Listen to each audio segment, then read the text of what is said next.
Welcome to my channel Nikhita's vlogs. Like, share, subscribe. ఈరోజు చేయబోయే recipe చల్లమిరపకాయలు.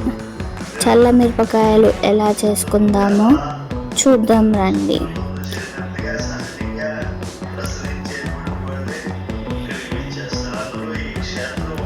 అందరూ బాగున్నారా? నేను కూడా బాగున్నాను. మీరందరూ బాగున్నారని అనుకుంటున్నాను.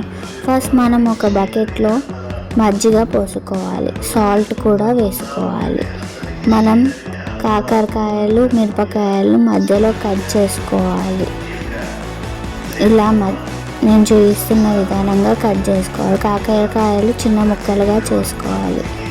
నెక్స్ట్ మజ్జిగలో మిరపకాయలు, కాకరకాయలు వేసుకోవాలి. ఒక 1 నైట్ అట్లా నాననివ్వాలి. నెక్స్ట్ మార్నింగ్ ఎండలో వేసుకోవాలి.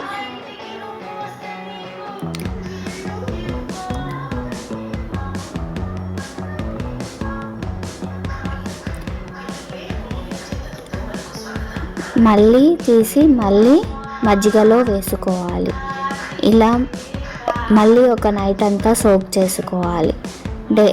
ఒక 3-4 టైమ్స్ మజ్జిగ అంతా అయిపోయే వరకు సోక్ చేసి ఎండబెట్టుకోవాలి. డైలీ 3 డేస్ అలా రిపీట్ చేయాలి. Same process.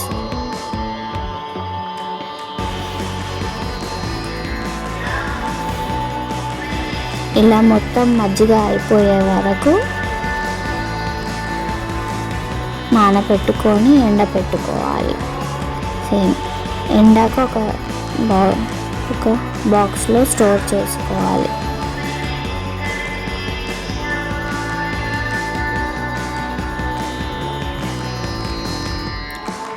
ఎండిన తర్వాత ఒక ఆయిల్ తీసుకొని హీట్ అయ్యాక ఆయిల్లో మిర్చి అండ్ కాకరకాయ ముక్కలు వేసి ఇలా ఫ్రై చేసుకోవాలి. రెడీ. ఇలా అన్నం మంచుకు తింటే సూపర్గా ఉంటాయి చల్ల కాకరకాయలు, చల్ల మిరపకాయలు. Thank you for watching.